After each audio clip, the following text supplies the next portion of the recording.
دوستو پچھلے 2-3 دن سے لگاتار آپ لوگ بھی سوشل میڈیا پر ایک بزرگ کی وائرل ہونے والی تصویروں کو بار بار دیکھ رہے ہوں گے۔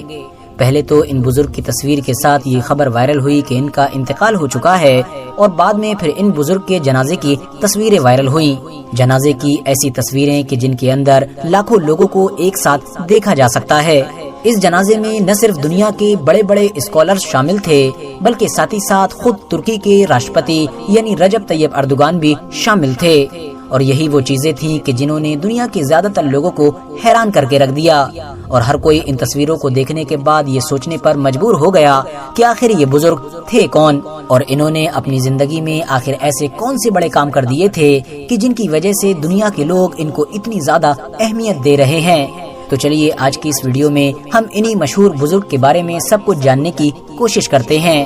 دراصل دوستو یہ کوئی اور نہیں بلکہ ترکی کے سب سے بڑے بزرگ اور مجدد شیخ محمود آفندی تھے، جو نہ صرف وہاں کے راشٹرپتی یعنی رجب طیب اردوغان کے پیر و مرشد بھی تھے، بلکہ ساتھ ہی ساتھ اگر الجزیرہ کی رپورٹ کی مانے تو سلطنت عثمانیہ کی آخری نشانی بھی تھے۔ کیونکہ دوستو جس دور میں سلطنت عثمانیہ کو ختم کیا گیا تھا، اس دور میں ترکی کے بہت سارے چھوٹے بڑے عالموں نے چھپ چھپ کر گاؤں کے علاقوں میں جا کر پیڑوں کے نیچے بیٹھ کر وہاں کے بچوں کو دینی تعلیم دینا شروع کر دی تھی۔ جیسے ہی ان لوگوں کو یہ محسوس ہوا کرتا تھا کہ فوج چھاپے ماری کرنے آ رہی ہے، تو وہ لوگ فوراً پاس ہی میں موجود کھیتی باڑی کے کام میں لگ جایا کرتے تھے، اور اس طرح سے یہ محسوس ہوا کرتا تھا کہ یہ بچے پڑھائی لکھائی نہیں کر رہے ہیں بلکہ کھیتی کا ہی کام کر رہے ہیں۔ اس طرح سے اس دور میں چھپ چھپ کر پڑھنے والے بہت سارے بچوں میں سے ایک بچے کا نام محمود آفندی بھی تھا، وہی محمود آفندی کہ جن کی تصویریں اس وقت بڑی تیزی کے ساتھ وائرل ہو رہی ہیں۔ حضرت شیخ محمود آفندی نے جب اپنی پڑھائی کمپلیٹ کی تو انہوں نے بھی گاؤں کے علاقوں میں جا کر چھپ چھپ کر بچوں کو بالکل اسی طرح سے پڑھانا شروع کیا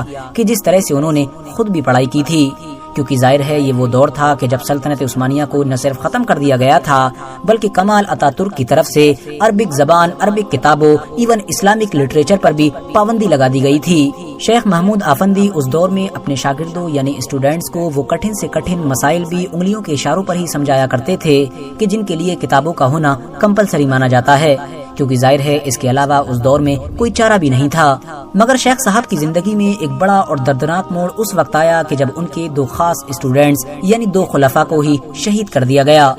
ان دونوں کی شہادت کی وجہ سے شیخ صاحب اتنے زیادہ پریشان ہوئے کہ انہوں نے فوراً گاؤں سے شہر کی طرف نکلنے کا فیصلہ کیا، اور شہر میں موجود ایک پرانی مسجد میں ایک امام کے طور پر رہنے لگے۔ اس دوران بھی انہوں نے دینی تعلیم دینے کا سلسلہ جاری رکھا۔ آپ لوگوں کو شاید جان کر حیرانی ہوگی کہ جس مسجد میں شیخ محمود آفندی نے امامت کرنا شروع کی تھی، اس میں شروع کے 18 سال اس طرح سے گزرے تھے کہ ان کے پیچھے کوئی انسان نماز پڑھنے تک کے لیے تیار نہیں تھا، کیونکہ ظاہر ہے اس دور میں ترکی کے حالات پوری طرح سے بدل چکے تھے۔ مگر 18 سال کے بعد شیخ محمود آفندی کی محنت کی وجہ سے وہاں کی تصویر بدلنا شروع ہوئی، اور آج یہ حالات بن چکے ہیں کہ جب اس مسجد میں اذان ہوتی ہے تو لوگوں کی ایک بڑی بھیڑ بڑی تیزی کے ساتھ اس مسجد میں نماز کے لیے پہنچتی ہے، کیونکہ ظاہر ہے اس مسجد میں نماز پڑھنے کو زیادہ تر مسلمان اپنے لیے فخر کی بات سمجھتے ہیں۔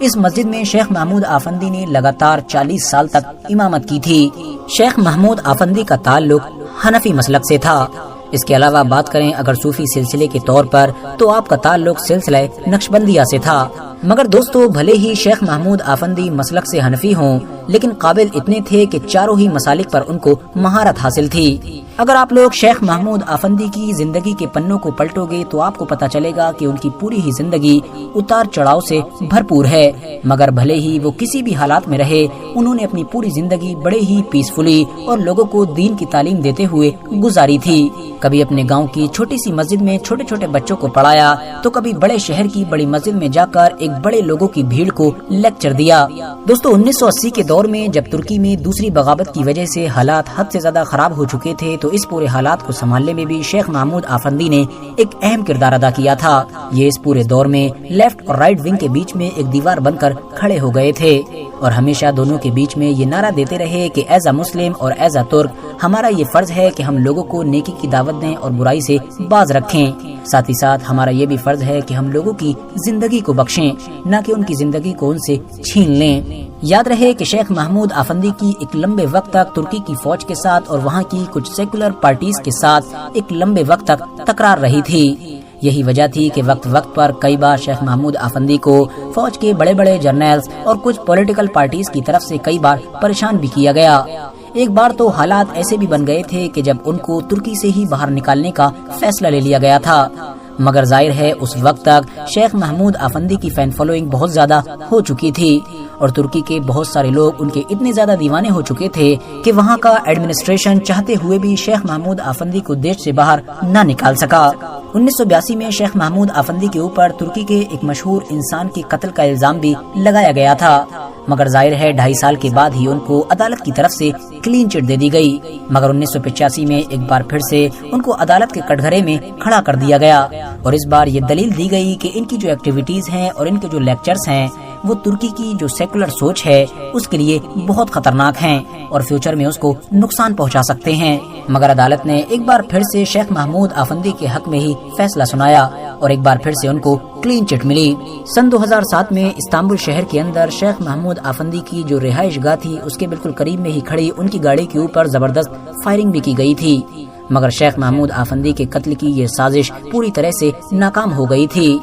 آپ کو بتاتے چلیں کہ شیخ محمود آفندی نے لٹریچر کے فیلڈ میں بھی بڑے کارنامے انجام دیے ہیں۔ ابھی تک شیخ محمود آفندی کو نہ صرف دنیا کے کئی بڑے بڑے ایوارڈز کے ساتھ نوازا جا چکا ہے بلکہ آپ کا نام دنیا کے 500 سب سے زیادہ پربھاوشالی مسلمانوں کی لسٹ میں ٹاپ پر آتا ہے۔ گاؤں کے کھیتوں میں چھپ چھپ کر اپنی تعلیم کمپلیٹ کرنے والے شیخ محمود آفندی کی محنتوں کا ہی نتیجہ تھا کہ آج ترکی کے حالات پوری طرح سے بدل چکے ہیں اور یہی وجہ ہے کہ شیخ محمود آفندی کو ترکی کا مجدد بھی مانا جاتا ہے، کیونکہ ظاہر ہے شیخ محمود آفندی نے ترکی کی صورت کو پوری طرح سے الٹا کر دیا ہے۔ آج سے 70-80 سال پہلے تک جو ترکی ہوا کرتا تھا آج اس کا بالکل اپوزٹ ہو چکا ہے۔ بات کریں اگر شیخ محمود آفندی کے مریدین یعنی فالوورز کے بارے میں تو ان کا آنکڑا اس وقت لگ بھگ 60 لاکھ کے قریب بتایا جاتا ہے، جو یقیناً ایک بہت بڑا نمبر ہے اور اس 60 لاکھ کے نمبر میں خود ترکی کے راشٹرپتی یعنی رجب طیب اردوغان بھی شامل ہیں۔ اکثر رجب طیب اردوغان شیخ محمود آفندی کے ساتھ ملاقات کرتے ہوئے پائے جاتے تھے۔ فی الحال دوستو آج کے اپنے ویڈیو کو ہم یہیں پر ختم کرتے ہیں۔ ویڈیو پسند آنے پر نہ صرف ویڈیو کو لائک کریں بلکہ اپنے فرینڈز کے ساتھ بھی ضرور شیئر کریں اور اسی طرح کی نالجیبل اور ہسٹوریکل ویڈیوز ہمیشہ دیکھنے کے لیے ہمارے اس چینل کو سبسکرائب کر کے ساتھ ہی میں بیل آئیکن کو بھی پریس کر دیں۔